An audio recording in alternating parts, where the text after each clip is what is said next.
Good evening and welcome on the spot. My name is Patrick Amara. Uganda's economic future is pegged on the ability to quickly get out oil of the ground and sell it. It's a time-sensitive project that requires huge amounts of financing and investments, both of which the country has placed on the line. Tonight, my guests are, I have Mr. Peter Muliisa, who is the Chief Legal and Corporate Affairs Officer at Uganda National Oil Company Limited. Thank you so much for joining us. Thank you. And good evening, sir. Viewers. And we are also joined by Mr. Tony Otoa, Chief Executive, Stanbic Business Incubator Limited. Gentlemen, a warm welcome to both of you. Thank you very much. Thank you. Let me begin with you now, because ever since there was the final investment decision, Ugandans were very happy, but more especially you in the oil and gas sector, because that means now the taps are open for finances and you are very sure about the business that you are engaging into and you know where you're headed. Take us through about the final investment decision, when it was made, and what actually is being done. Because I'm asking this, for many years we kept on thinking the oil money is coming out the other year, this year and the other year. But can we now say with certainty that what we're about to hear from you is real, that money will be coming soon? No, or money is actually here? Thank you so much, Patrick. It's true, I can say that in 2025, we should finally be able to start producing crude oil from our fields in Terenga and Kingfisher. But taking you back to the question, the final investment decision that was made in February of 2022, what final investment decision, or FID as we call it, basically means is that the investors in the sector finally decided, after we had put together all the commercial elements, the legal elements, the negotiations were complete, it went to their boardrooms and decided that we are now ready to spend the money in Uganda in developing the projects. And when you talk about money in the oil and gas sector, it's really a lot of money. For the two projects that we are dealing with, East African Crude Oil Pipeline as one, and the upstream projects that is Kingfisher and Terenga. So in essence, for the upstream, we are looking at about $8 billion of investment.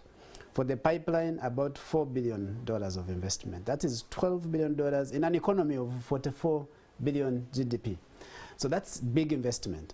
And that money from February 1st, 2022, began to be spent in contracts for services and for goods, and we continue to spend it. So in terms of where we are at from then to now, for Kingfisher, we have the rig that the spudding of the rig was done, and the function was broadcast, and the president was there. So from then we started drilling wells in Kingfisher. As I speak today, we have finalized 3 wells, and we should be able to continue drilling through this year. And I just want you to be real, to be descriptive as much as possible, because we're dealing with something most Ugandans, even myself, I don't know, I haven't seen an oil well. When you talk about drilling the well, you actually drill and see the oil and leave it there, or you drill and pump it somewhere and store? No. So what we are doing right now is we are at the development stage of the oil and gas. We are now drilling wells that will produce the crude oil. But now, each well they drill, they seal, and it's ready for production. But they keep drilling until they have enough wells that will support production. And at that point, which is 2025, as we plan in our schedule, then all these wells will be opened and enabled to produce and connected to the pipeline to transport the crude oil to Tanga for international market consumption. So that's how it works. So we have wells, when we say 3 wells have been drilled, they have been drilled. And sealed. Crude oil has been encountered, confirmed to be present, and they are sealed. Now, at the point of production, they will be, for lack of a better word, unsealed and connected to the pipelines that transport this crude oil. So that's how crude oil is produced. Let me first come back to Mr. Tony Otoa. By the way, Tony Otoa, you and I, we meet. There's a history. We meet again. We have a history together, don't we? We are going to talk money here, because he talked about $12 billion in Uganda's economy. Right. We have this policy of local content. How much of that money can actually stay in the Ugandan economy? Because there's a possibility that money can hit on the account and go back. And go back, How much are we able to retain that money into this economy? Okay, so Patrick, first of all, I must start by saying, if you were privy to the oil and gas story, say 10 years ago, when we were just exploring, you'll find that so much activity happened, but so much money went out. Yeah. And a lot of it went out because there were few Ugandan players who were evidently doing anything in the sector. What happened over time, say from 2006 to 2010, a lot of Uganda started getting to understand this opportunity. So what happened in the exploration phase all the way to the time when we confirmed and then said, let's go now into the FID conversations, Ugandans started preparing themselves. Now, when we talk about how much will be retained, we are very optimistic that at least more than what was retained last time will be retained. The issue of retention, though. How much was retained last time? The issue of retention. Because there could be an improvement of 0 point something percent, and yet. This is where I'm coming, Patrick, because the issue of retention is what are we providing to create that retention or to make it of value. If you look at the critical jobs that have the biggest budget or budgeted jobs, these are jobs that are very technical, and there are hardly many Ugandan businesses that can do that. Drilling, for instance. It has to be done by a foreign business. And you will find that the Ugandans and our local content or conversations are really around 16 ring-fenced areas, which in my opinion do not really take a good amount of that. So what has to happen? And I am happy that our brothers in UNOC are discovering new wells or are going to be exploring new wells, Kasurubani, and all of these new wells. What that means is that you then have an opportunity for Ugandans to up their game. If you look at Nigeria, 60 years ago, 50 years ago, 40 years ago, there were foreign companies that were doing these things. You go to Nigeria today, local businesses are drilling. You don't have to have Total. You don't have to have, so, you know, so in effect, what you're saying that at the phase where they're at now, it is a technical job. Really, there are not many areas where Ugandans can partake and take big money, right? That is the inconvenient truth. So is there a way how Ugandans can be prepared to start taking big chunks of money to participate? Because I fear that money can hit on their account, whatever, and then money goes back to Paris, and money goes back to Paris or Portugal. No, so maybe let me just put some numbers to where we're at today, paint a picture of where we're at today. Good. So during the exploration phase that my brother just spoke about, we were only able to retain 28% of the money that was invested. What was invested then was about $3.2 billion. So our target in this phase is 40%. And the law that is, the law national content, the upstream law, midstream law, are structured to facilitate and enable attainment of that 40%. So that's why we have priority for Ugandans. In particular areas, some areas actually ring-fenced, as is talked about. But you know, what you're saying, gentlemen, what you're saying is highly technical, very new, and you're ambitious that 40% can be retained? Yes, absolutely. And that is based on what? It's based on a baseline survey that we did that indicated to us what is available in the country. Because you see, the beauty about oil and gas is that oil and gas sector will require all sorts of services and goods that are in the market. Food, logistics, medical services, insurance, all these services. They will need the banks, they will need financing, they will need labor. So as we stand today, for instance, we've invested about $7.1 billion in the upstream segment of the sector, $1 billion, and about 1.7 has been absorbed by Ugandans. Okay. So that's a good number to deal with. All right. And Tony is and talking the about final Ugandans. number, by the way, 20 billion. Tony, I want to ask this because you can say Ugandans, but I understand a Portuguese or French registered company in Uganda after 2 years, it's Ugandan. So you can say they're Ugandan, but because some Muzungu, with all respect, some Caucasian guy, has also registered a company in Uganda that has been there for 2 years, by law that company is Ugandan. Is that right, Tony? Yeah, I think that's where we go into the fuzzy nature of our description of what a Ugandan company is. You know, the law is very clear. A Ugandan company is one that is registered domiciled in Uganda. So I mean, if I am, Smith and I register in Uganda and it's, localized here, it's a Ugandan company. So this could be the $1.7 billion could have gone to this kind of group.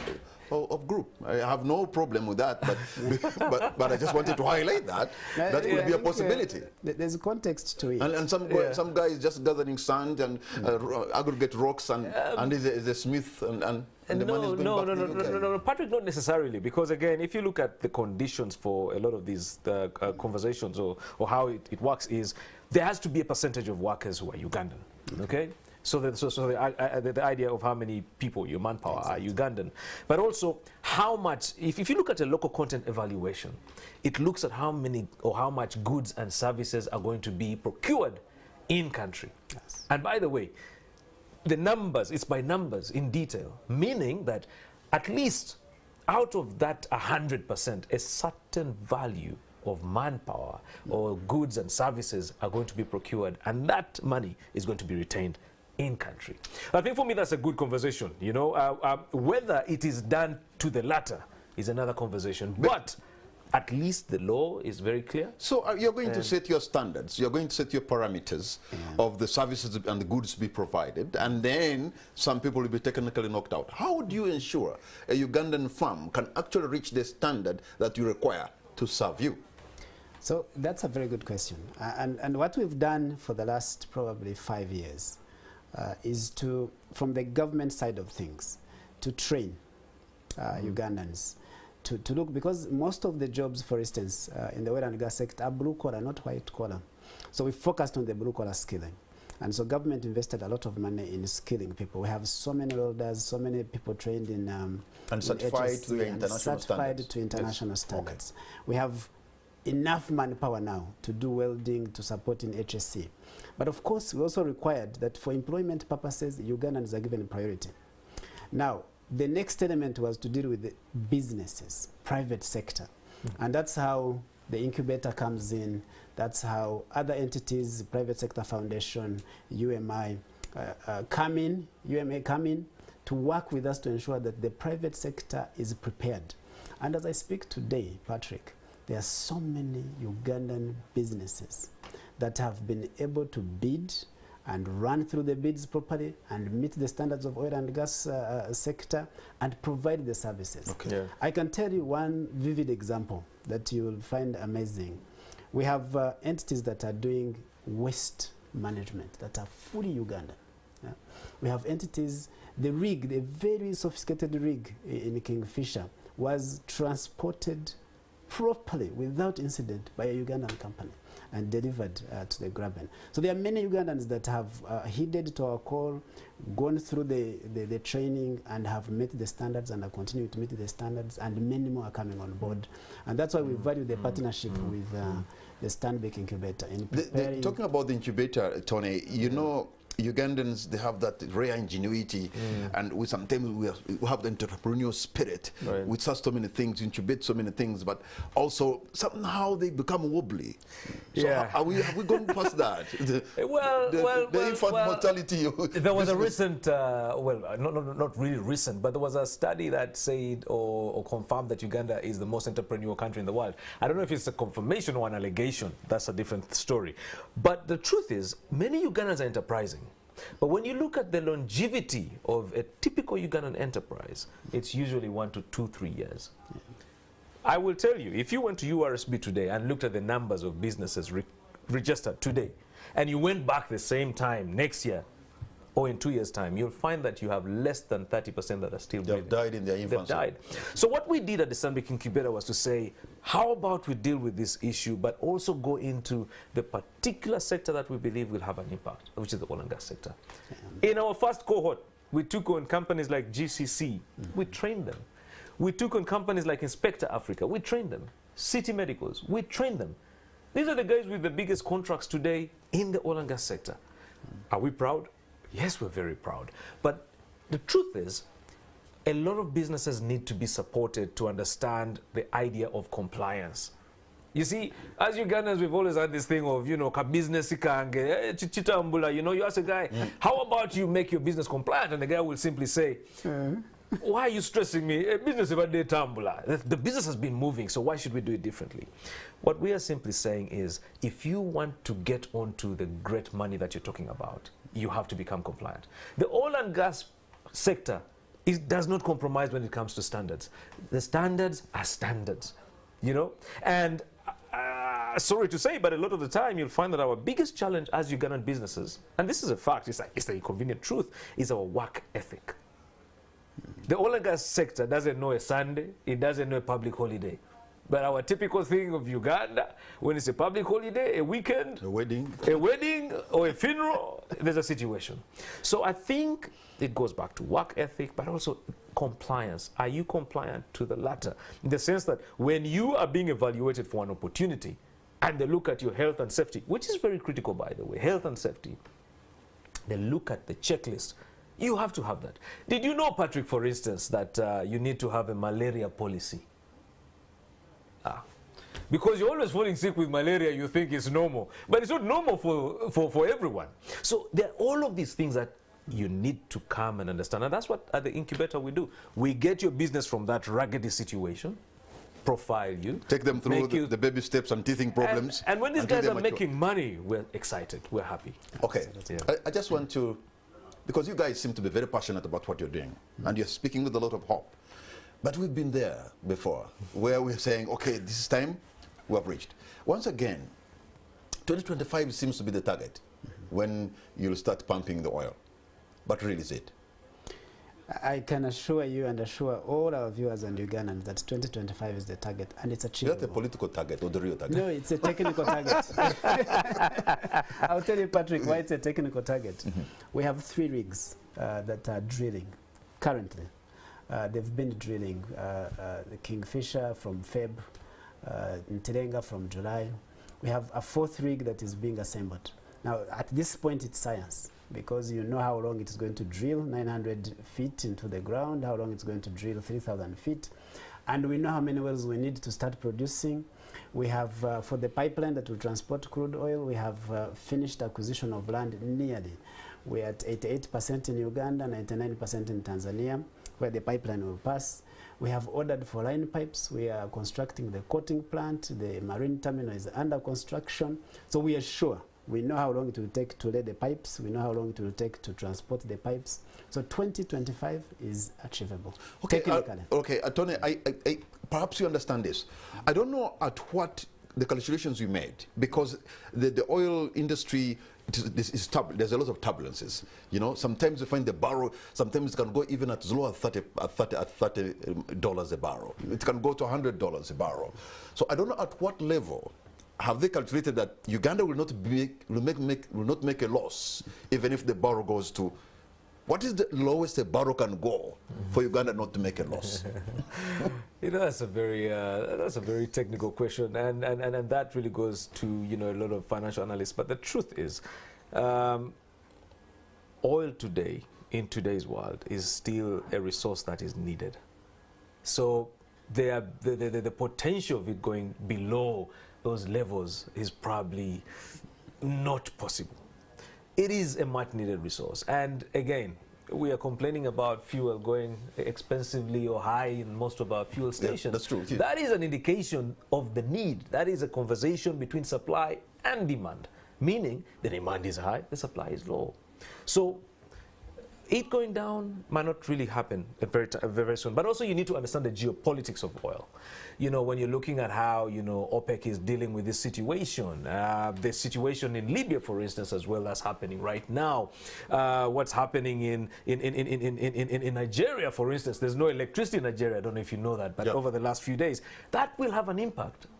So all of these things are things that I believe, and we have seen for years, having an impact on how much oil you'll see in the market, but also the pricing. But a lot of the time, what we know is that oil will always have demand. So you always have demand, but when you look at the projections in Western Europe, or the big consumers in China, everybody is trying to move away from fossil fuel. You know, they have declared war on actually fossil fuel. At the time when Uganda is starting to begin to think we are pumping our oil, the world is declaring war. What a timing, Tony. I think that's a very interesting one, and my brother here actually should even be the one to really speak about it because he's been at the forefront. Does that concern you?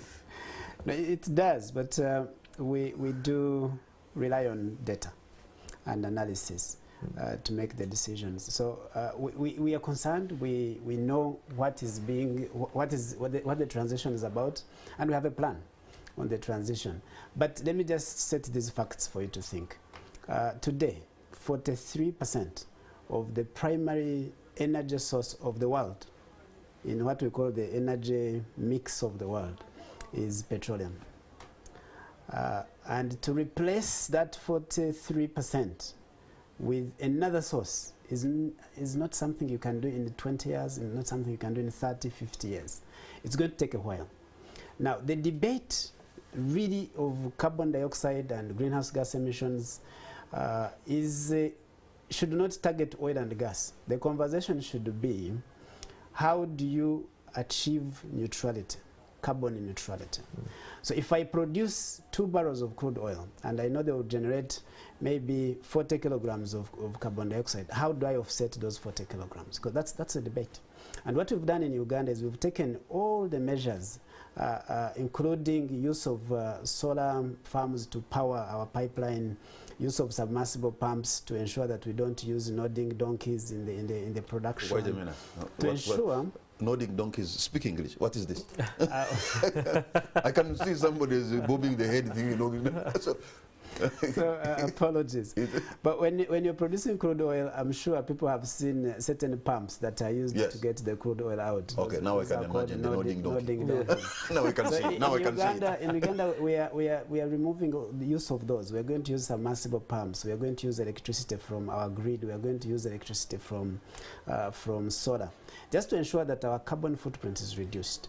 And as a result of these interventions, there are many others. We are going to plant trees. We are doing so many things. Our crude oil per barrel will generate about 13.3 kilograms of carbon dioxide. The world average is 33. So those are the interventions you put in place to ensure that, because carbon dioxide and greenhouse gas emissions will continue to be generated. We are human beings, we generate carbon dioxide, but we must be able to offset it. So whereas the efforts will continue towards ensuring that greenhouse gas emissions are managed, we believe that the fossil fuel industry is going to continue supporting the energy mix of the world for the next 50 to 100 years. Peter and Tony, gentlemen, hold on to your points because we're going to take a break. When we come back, I want us to look into the issue of the refinery. We'll be right back.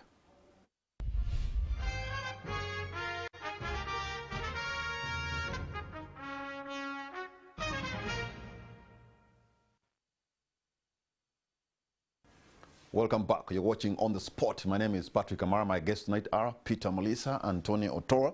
We're discussing the oil and gas sector. Before we took a break, gentlemen, I wanted us to look into the issue of the refinery. And I think President Yoweri Museveni must be still a frustrated man, because his initial idea was actually not even to export crude oil, but first and foremost, the refinery. That must have been a complicated subject for Ugandan leaders and even you in the oil sector, because the initial dream has not been realized. And even up to now, I'm about to ask a question. Do we have somebody to build a refinery? Yes, we have the government of Uganda, and the government of Uganda is committed to having the refinery project executed. Commitment without money means nothing. No, in this business. The reality is that money follows good business ideas, and the refinery is a fantastic business idea. The rate of return, as we have evaluated it, is around 20%. So any investor will come. The investment structure is done, because we are now going to start producing oil and gas, so the feedstock is available. And so what we have done is we have done the technical studies. We've done front-end engineering and design, which is complete and approved by the regulator. We have done environmental social impact assessment. We have done logistics studies, commercial studies. So what we are now moving towards is negotiation of agreements that will enable us to enter final investment decision. Now, unfortunately, the investor we had could not move with us to that stage, and we're looking for a public sector-led investing group so that we move from the stage of now the front-end engineering design and environmental social impact assessment studies that we have finished to get into final investment decision. So all I can say is that the government of Uganda is committed to building a 60,000 barrels per day refinery. That is very important for Uganda, and that is very important as a business venture, as something that will impact our economy. Money is not the biggest issue. The you know why? issue You know why? the idea. You know why I'm still a doubting Thomas on this one? It's because almost 8 years ago, you went ahead identifying somebody to build a refinery. There were bids from 3 different companies, including one from South Korea. You chose a company called RT Global, somewhere from Russia, but then it failed flat. Now, I'm actually glad that failed, because we would have had challenges, because you cannot have a refinery before you have crude oil. So right now, where we are at with crude oil coming out in 2025 is a good place to actually conclude a refinery project. So when we tried to do it in 2014, we were a bit ahead of time. You're still learning the industry. No, not learning. Because how could you have taken that decision when you didn't yet have the product? Now, of course, then the first oil target was 2017, then to move to 2021. So it is not that we were absolutely off. It's just that the timing of events, the players we were dealing with in the industry, in the upstream, then Talo, Heritage, there was a shift as one was selling, and then Total and Sinok came in. So there are certain dynamics in the industry that were a factor that happened that delayed first oil. Tony, it's I have normal. seen in Uganda, sometimes we engage an international company, we think it's a conglomerate, it's going to do work, miracles and wonders. At the end of the day, maybe a job is given to them, and then you realize they actually have no capacity. They actually don't even know this business. So when it comes to due diligence, right, or even benchmarking that Ugandans love so much, right, we somehow never get it in some cases. I think with the oil and gas sector, it's a little different. I can mention many new ventures which are not oil and gas related, where we have issues, and you know some of them. I won't mention them here. But I think with the oil and gas sector, one beautiful thing, and you know, you might say this and that about the government, but one beautiful thing is the empowerment and the training of Ugandans to be able to do such things. Like my brother here. You see, Peter here, I don't know if you know, was one of the negotiators and the guys when we were in court in the UK representing our country, where we had, you know, a favorable situation coming out of that case. So we have Ugandans in the oil and gas sector who have been developed in terms of their capacity from 1986, I think. From 1986, the likes of Ernest Rubondo, you know, PS Tony, I've also started quoting 1986. No. Okay. No. What is interesting? No. Well, what's really interesting about this time is that the government deliberately went back to this oil and gas conversation, and it brought it back on the table. Remember, this conversation was also in the Obote government. I think you know even the colonial government. In the colonial government. But you know, it comes back again. So you have Ugandans who understand the sector, and that's why there've been a lot of these people going out to actually look at these businesses and do that due diligence. I'm not certain of any venture so far where that has happened, even with the refinery, because the refinery guys are guys who actually are doing it. So they're already doing it. It's not like you're going to speculate and get a guy who's coming out to do it. And from what we have seen, the technical capacity of Ugandans in terms of understanding the sector is going up. Okay. And hopefully, by the way, because what you need to know, by the way, Patrick, what we're dealing with at the moment is just 40% of Uganda's capacity. 40% of Uganda's oil and gas capacity. With the UNOC opportunities in Kasurubani and all these places they're opening up, Ugandans are going to be able to understand it even better and work within it better. So I don't want to be very cynical. I think I'm very optimistic about. So you're making a charm offensive to whoever has the capacity and willing to invest in this sector, to build a refinery. How is the prospect? No, we're actually getting a lot of interest, largely because, Patrick, as I told you, the business is giving you a 20% rate of return.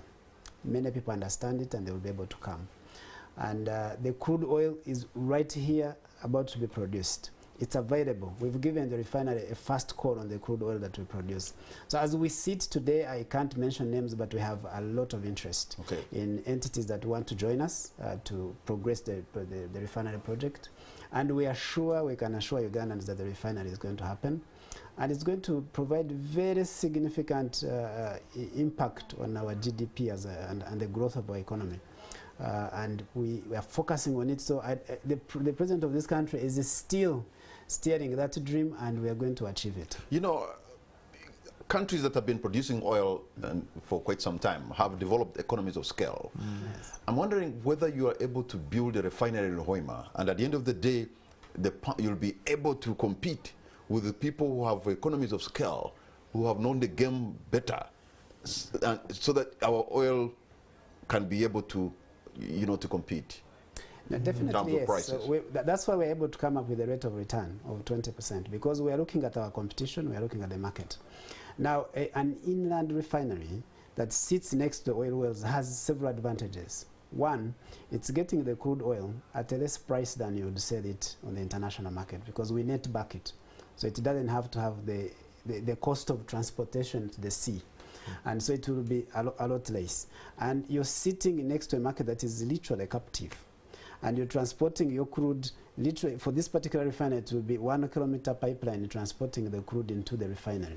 So you have the crude oil there, you have a captive market, and you're buying the crude oil at a net back price. So when we do the numbers, that's how we end up with a rate of return of 20%. Even if you competed it with big refineries in the Middle East or India, it still comes out competitive. You know, Kenya tried to build a refinery, I'm told, in Mombasa, and ran it for some time and abandoned the whole idea because it was not making sense, economic sense. Yeah, but if you look at, if you heard about that? You know about that? Yes, I do. If you compare the two projects, you'll quickly spot the differences. And the differences are largely the source of feedstock. The kind of market you're dealing with. And so if you're sourcing feedstock, say from Saudi Arabia, you're a refinery at the coast in Kenya, you don't have the same advantage as an inland refinery that is sourcing feedstock just right outside the refinery gate. And I will also remind him, if you recall, when the Kenyans said, we're going to make sure our oil is transported all the way to the coast, they started using trucks. How long did it last? A very short time, and it died out. But also, their quantities are not as much as we have. And again, the beauty, I think, about the Ugandan refinery is look at its location. You have Rwanda very close by. You have DRC. In fact, DRC from the refinery is less than 15 kilometers. You can look at it. You can actually see Put a badge on there. There's so much opportunity. DRC, Tanzania, South Sudan. This is a 60,000 barrel per day. In terms of barrels, how much do we consume in Uganda? No, currently we consume about 35,000 barrels per day. That's Uganda. If you look at Eastern DRC, it's about 8,000. If you look at South Sudan, it's about 12,000 barrels per day. So when you add it all together, and it's growing at about 9% per annum. When you look at it, by the time we commission the refinery, it won't even be meeting the whole market's demand. So that's why we planned the 60,000 barrel per day, because we looked at the market and looked at the growth patterns. By probably 2034, we'll need to expand it by 30,000 barrels to meet the market demand. So that's why it's a unique refinery that is sitting right in the middle of a market. It has a captive market next to it. Tony, the other question I have is on the environment, because oil and gas is being exploited in a very ecologically sensitive area. Do you see the people we're dealing with, people handling this sector, to have what it takes to avoid possible environmental damage that could bring serious catastrophe in that area, in the Alberton region? No, absolutely. I mean, studies have been done. Mediation or remediation situations have also been proposed. But also, if you went, and this I think a very good reason why many Ugandans need to take visits and see what's happening there, you will see that everything is actually away from what you would think would be a damaged situation. Then you have the Ramsar areas which are not affected at all. Those are actually left as is. So for the years I've been in the oil and gas sector, I can tell you for a fact that it is done in, or it's going to be done, but even if you went there today, it's done in a very clean manner. You know, everybody wants to do it in a clean manner. And I don't know whether you have, I followed the Macondo oil spill. You've heard about that? Yes. In I think in the Gulf of Mexico. Yes. It was such a huge headache for President Barack Obama when the spill happened. Well, in the highly technologically advanced America. When I think about Uganda, I fear. I mean, About the possible spill. They almost lost it. Yeah. Let's not say highly technological America. It's the oil and gas industry. the player there, BP, British Petroleum, will be the same size as Total or as Sinok that is playing here. It's the same technology that you're deploying. Oil and gas is very highly advanced in technology. And when you look at oil spills in the many centuries of oil and gas, they are countable. They are very few. Why? Because standards are high, technology keeps improving. So what we've done in Uganda is we have even better technology than was being used in Macondo, because technology has continued to improve. And what we have done to ensure that we avoid, first of all, areas of sensitivity, we avoid a damaging environment.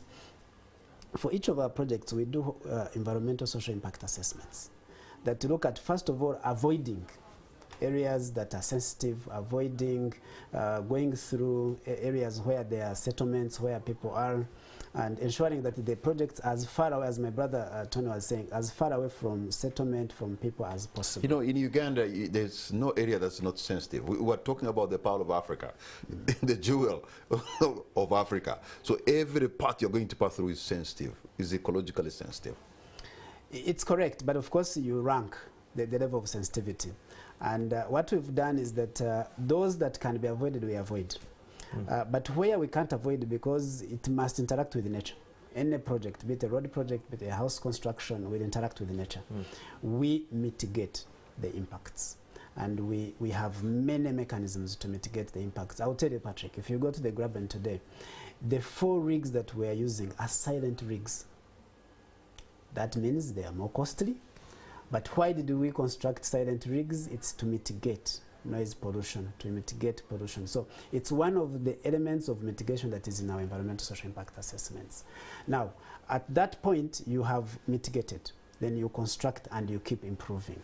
So what we've done, for instance, for the pipeline, that is probably the most that has the most risk in having a spill, an oil spill, is we have fiber that is going to go through the pipeline. So we'll be able to monitor every element of the pipeline from 2 control areas, one in Hoima and another one in Tanga. So we'll be able to see the fluids moving, and we have block valves every 100 kilometers. If there is any problem, we'll be able to isolate that particular area, contain it there, and be able to deal with it at that point. Second, we have an oil spill contingency plan as a country. What happens if there is, in that unlikely event, that there is some form of spill? If there is a spill, of course, we close the block valves and we isolate that part and go deal with it, but we have a spill, an oil spill contingency plan that has national obligations, that has sector obligations, that has all the entities, the obligations they will play. So we are ready. Okay. Tony, but also just before we do that, as a country, we decided not to flare. Yes. You see, flaring, what you normally see in many countries, where you have the burning of the oil, we agreed as a country not to flare.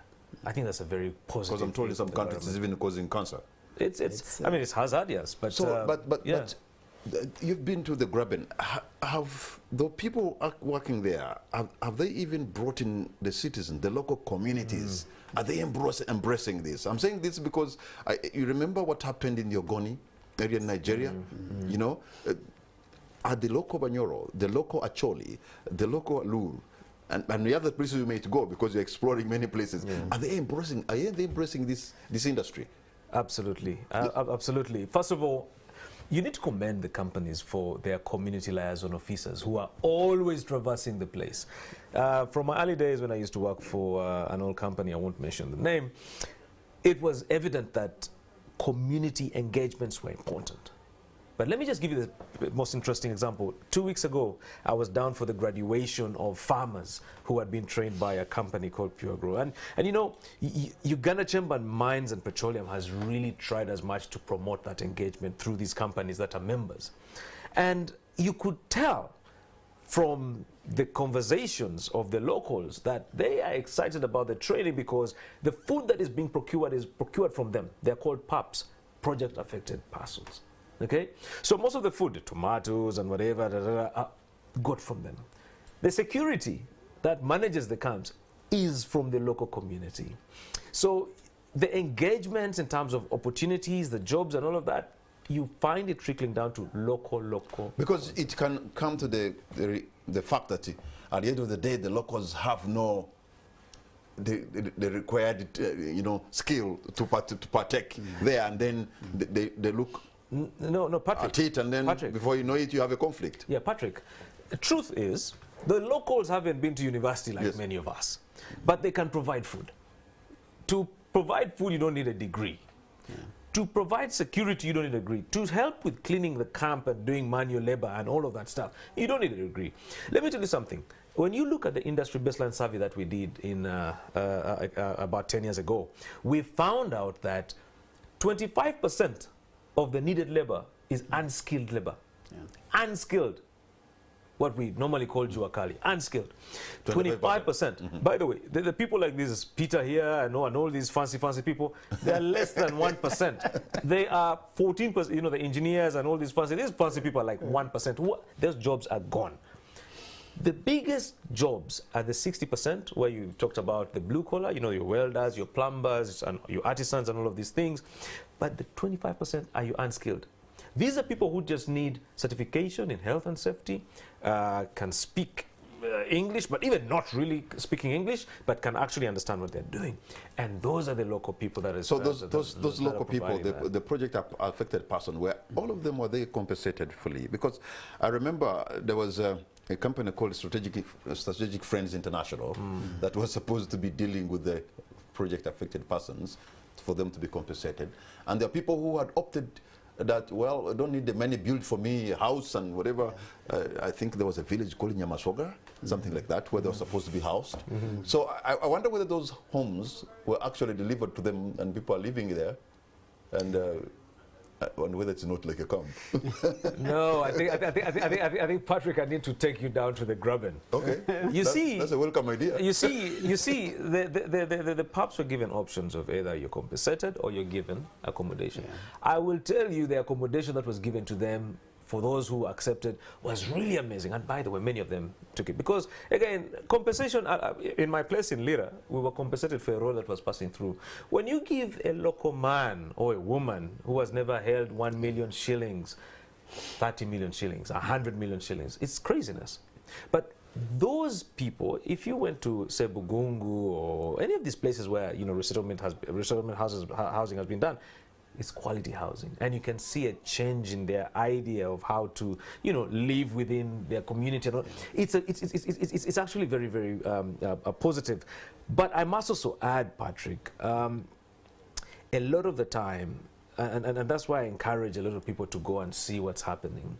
Yes. I've had the privilege of doing this for over 10 years, and every time I go, you really see a difference in people. But of course, like any development that will come, not everyone will jump onto it. You know, some people, Peter, were not well prepared about the money he's talking about. Some people got 100 or 50, or even one almost got $1 billion, depending on the size of the land, especially where you're building an airport, and they want to hear the update about the airport.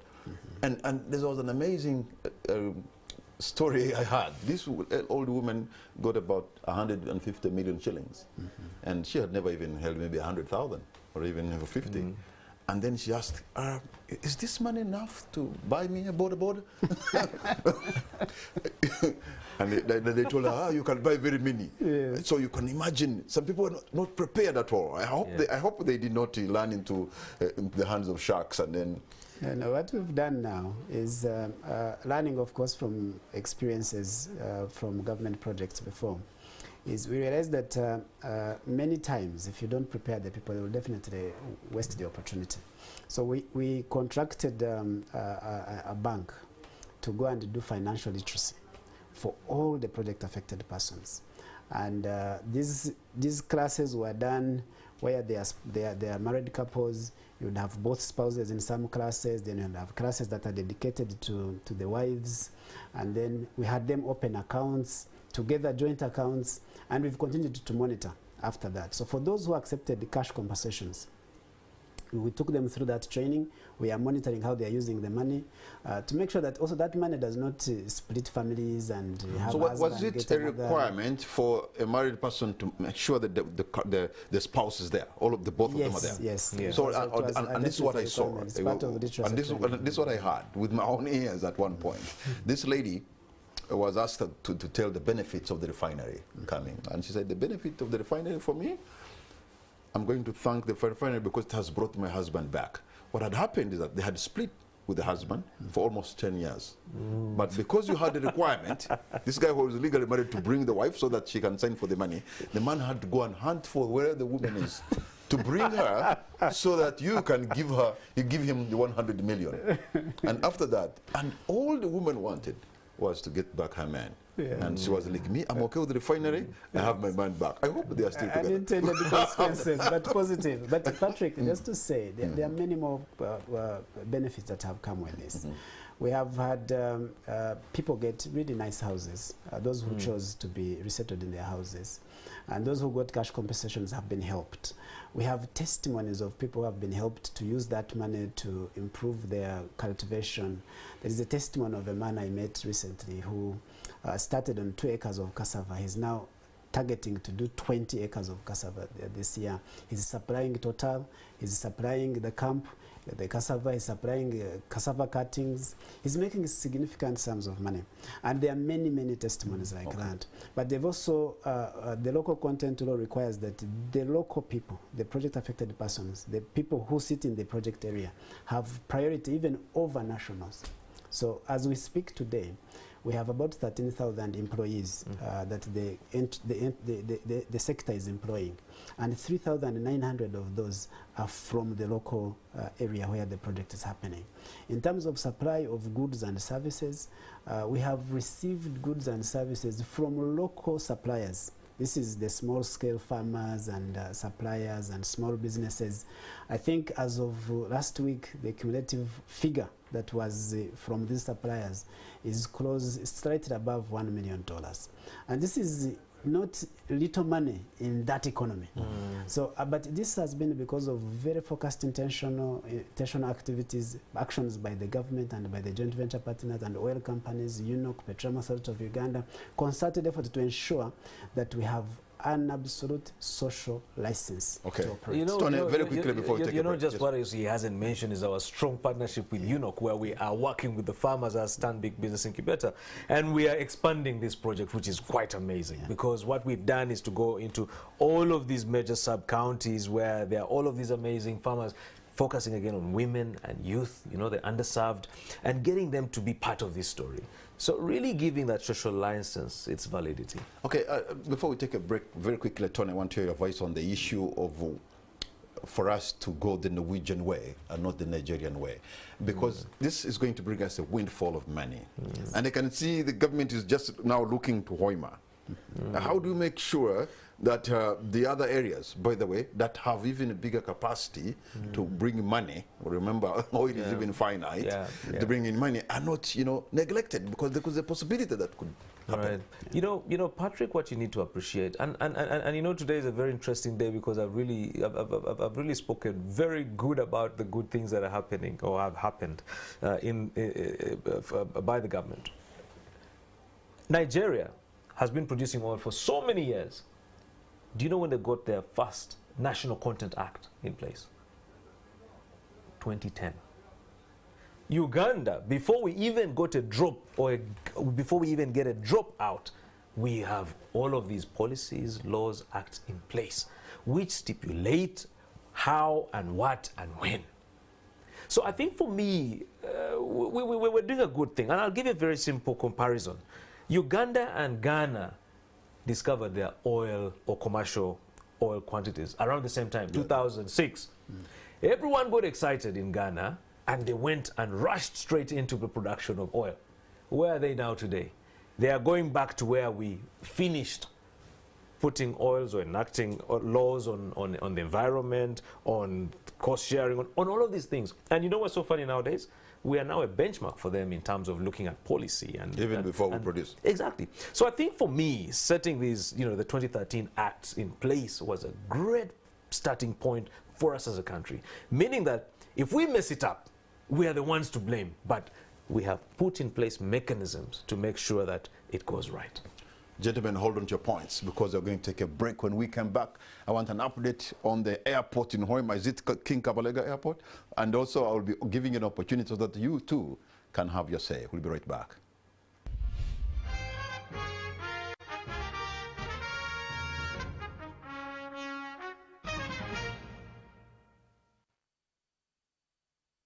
Welcome back. You're watching On The Spot. My name is Patrick Amara. My guests tonight are Peter Muliisa and Tony Otoa. All right, so I'm sure Ugandans and even myself right now, I want to know give us an update on the airport in Hoima. Ah, great. The last time I was in that place, I think in Kabale, you are only compensating people to leave. Yes. So where do we stand now? The airport is now at about 99% 99. complete. Yes, we should be able to actually launch it before the end of this year. So the runway is done. The cargo section is nearly done, and it's structured to handle at least 4 at the same time, 4 of the biggest cargo planes in the world. So we can bring in all the cargo that can. So you'll actually be flying your equipment directly from anywhere to Hoima. Yes. So the intention is to use it largely to bring in refinery equipment. Most of the refinery equipment, but of course it can now bring other equipment even for the oil, for the upstream sector now, for the pipeline and others. But the great thing about it is that it is also very close to the tourism areas. So, and these are the linkages that we are talking about. So tourists can fly there, do the national park in the north and connect to the national park in the west, and they don't have to come to Kampala anymore. We can also have it as a place, as we intend to use it, because we have the Kabarega Industrial Park. Around the refinery, we're going to create a big industrial park that will have petrochemical production, fertilizer production, that will have an agro-processing zone, cold chain. So what we are seeing is that when you look at where the airport is, you would fly probably 4 to 5 hours to Egypt, 4 to 5 hours to South Africa, 4 to 5 hours to Angola. So it can link to the whole of Africa, and it can take our produce, our goods, our services to these areas, because we are right in the middle of Africa. And that's the plan, to ensure that our agriculture products that have value added to them can reach Angola, can reach Gabon, can reach South Africa, can reach Egypt. And because now we have the Africa Free Continental Trade Area, we would be able to trade in all those areas with the advantages that come with this particular treaty. So it is structured and poised to take advantage of that treaty and to ensure that the produce from Uganda reach these countries. You know, Tony, sometimes our projects, when you look at the artistic impression of what the project is supposed to look like, and at the end of the day, when you see the finished product, they are way different. I hope they have actually developed that airport to what was envisaged to be, Tony. I'm sure you've been there. I've been there several times. It's beautiful.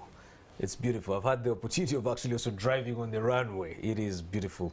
I think what we have done with that runway, with that airport, is an exceptional job. And again, the guys who did the construction are, very good constructors for the same. What for me I see as the greatest opportunity there, and the conversation that we've always been having with our brothers at UNOC, is agriculture. How can we exploit that airport for agriculture? You have these planes that are bringing in tourists and all this material. Why should they go back alone?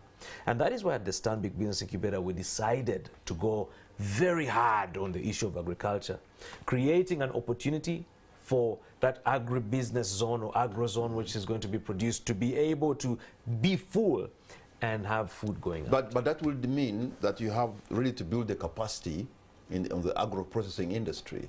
You know, the other day, South Sudan was actually rejecting our maize. When South Sudan started rejecting your... Seriously.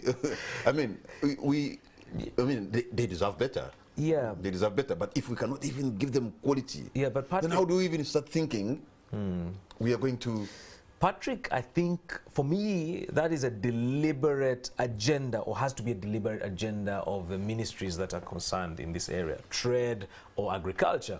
Because you see, a small farmer in my village in Ogur, in Lira, doesn't understand the word aflatoxin. When he sees a new road, he believes the new road is to at least dry his maize quickly And they're actually good have at it that. packed. And that is what happens in most places. If you drive in most rural towns or you're driving up country, you'll find that most maize or cassava is dried on the road. So they do not understand this thing. So how are we promoting the conversations around aflatoxins? Are we encouraging people to buy tarpaulins? Away from, you imagine if we were giving tarpaulins for drying all this maize just the way we're giving mosquito nets.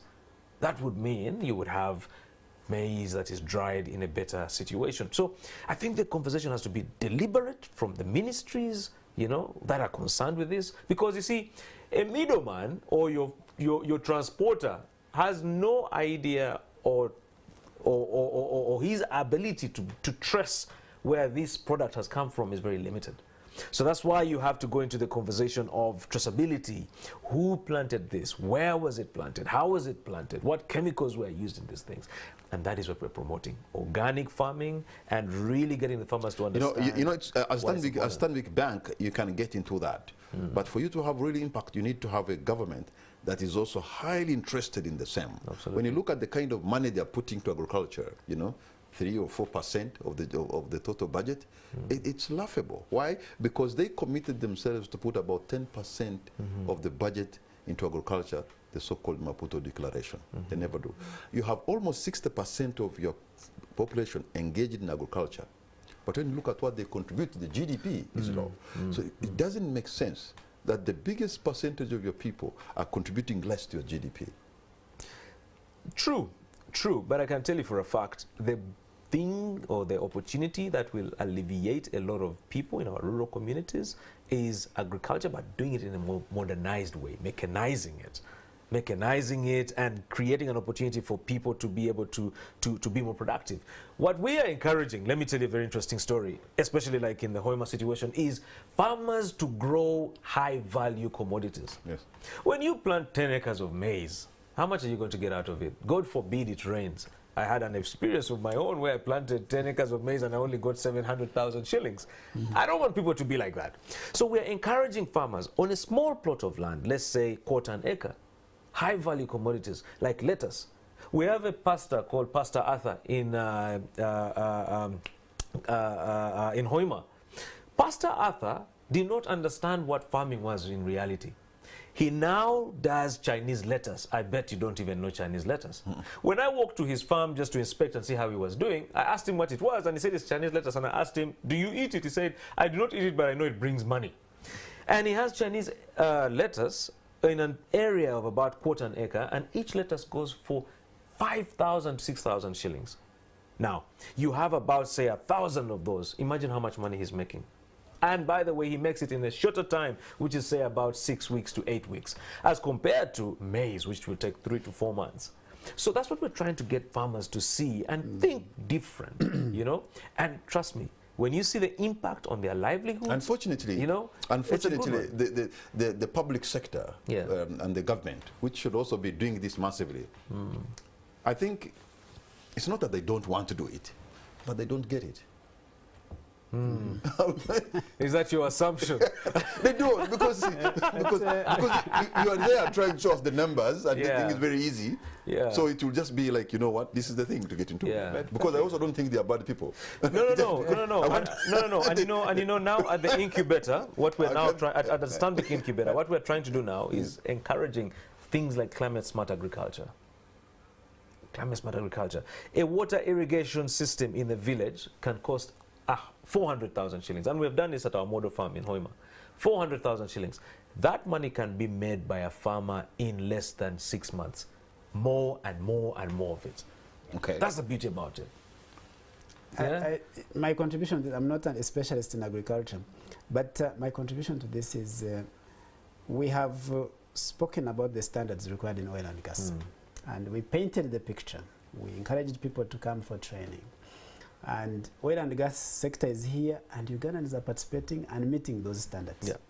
So I think when you have the opportunity, you create the opportunity, you paint the standards, you encourage people, they will eventually work towards that standard.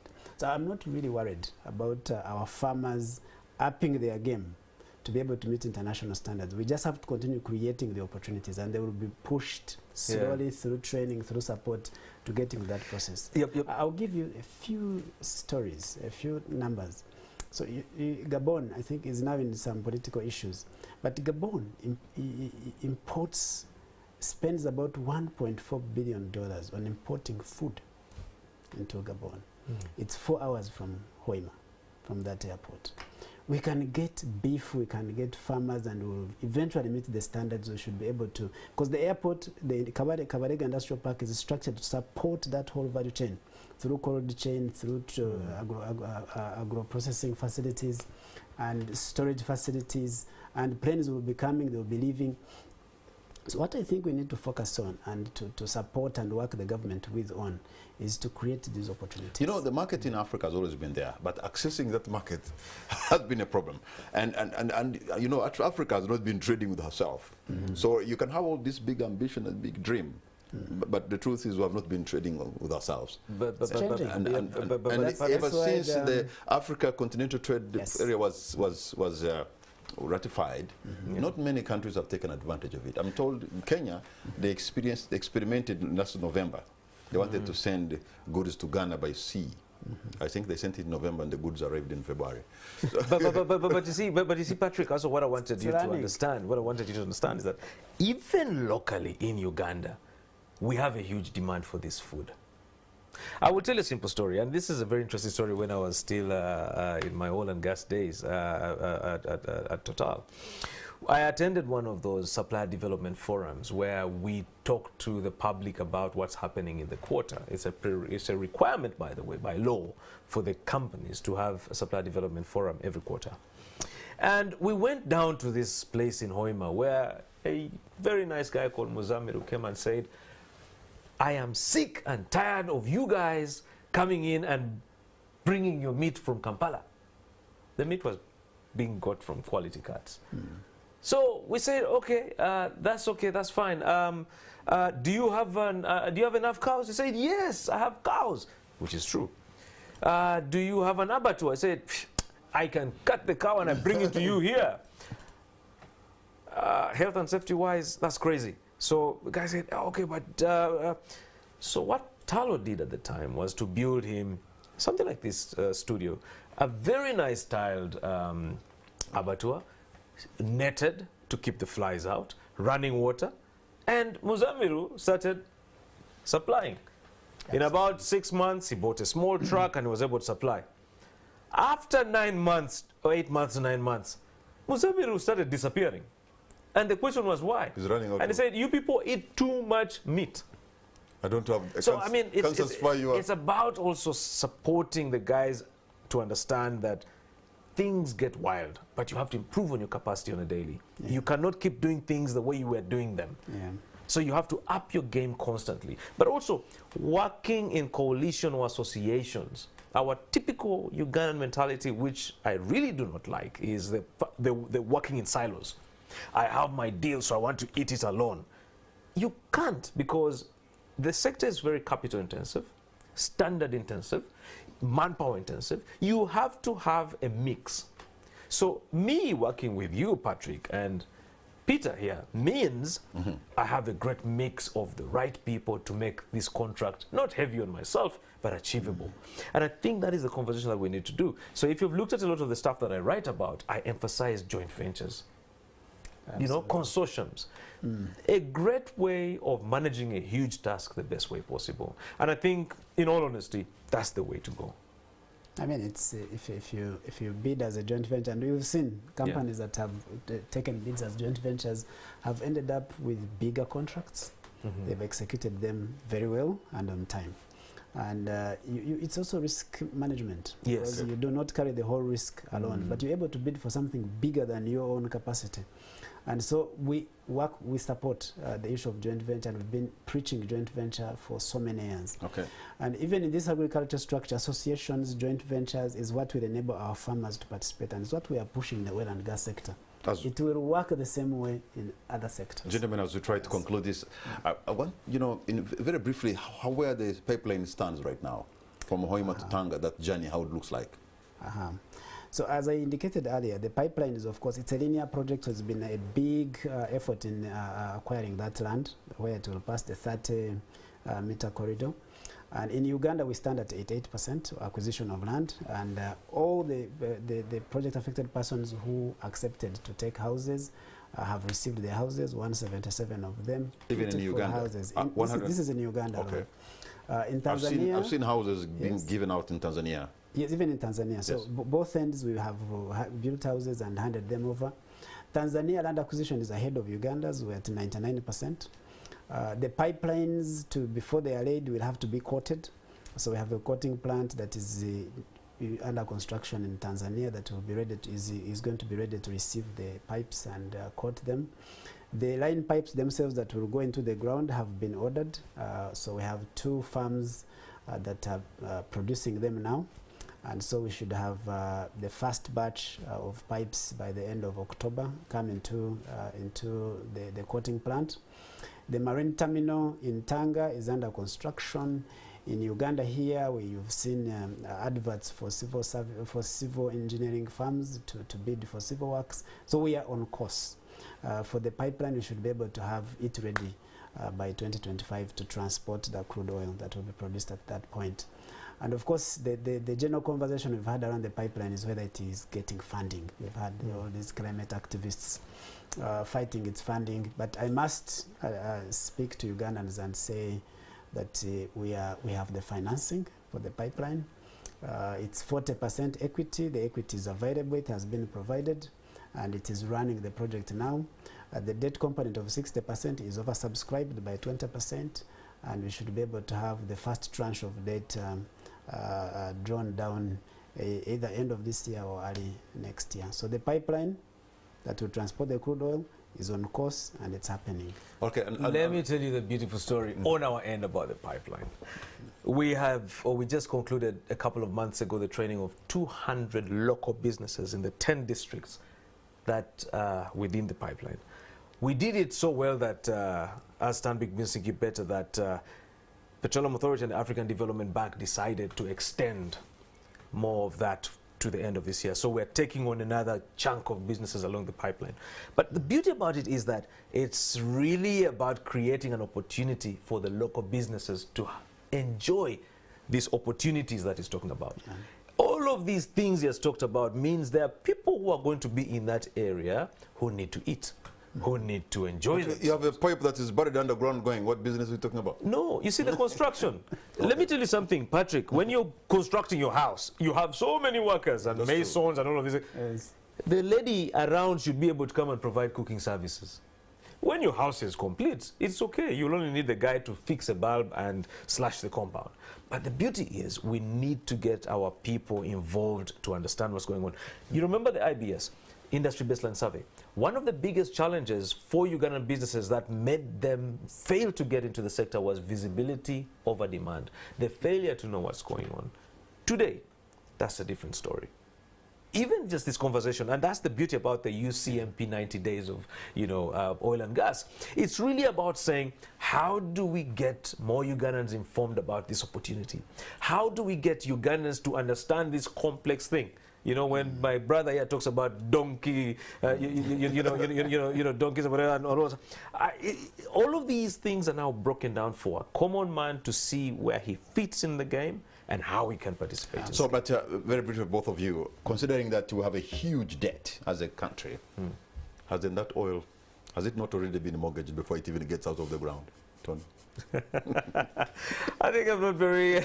I will leave my brother Peter to answer that because I'm just a private sector guy. Yes, I can. Let me speak. Let me address that. So our Public Finance Management Act of 2015 does prohibit any form of lien or encumbrance on our oil. which is an asset of the Petroleum Fund. So whatever debt this country may contract like any other country will not in any way be alien or oil will be used as a collateral for that debt. So it's not. But I mean, certain things also need to be put into perspective. When you say 50% of GDP as your debt, is it a great debt? Is it too bad? Some countries have 120%. Well, there's something to show for GDP it. But there's something to show for it. So where we're at is not really a bad place. And I've been privileged to sit in some cabinet meetings where I see the focus of government in limiting that debt against GDP. And I see all numbers. Does it take us beyond 50? We can't accept that. So there is really great care on the government side to ensure that that debt does not go beyond a certain number, which now is 50%. Okay. But depending on our production, I remember our when it was even 30-something. To pay our taxes, we can even increase it to 60 at some point. It will increase.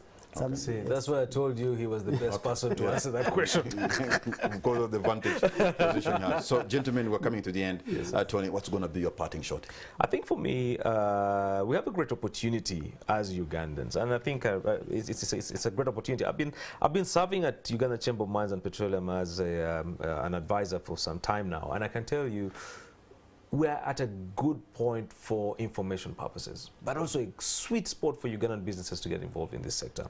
For Ugandan business that has to get into this oil and gas sector, number one, you have to be compliant. URSB, tax, with your bankers, and finally, which is the last one, NSSF.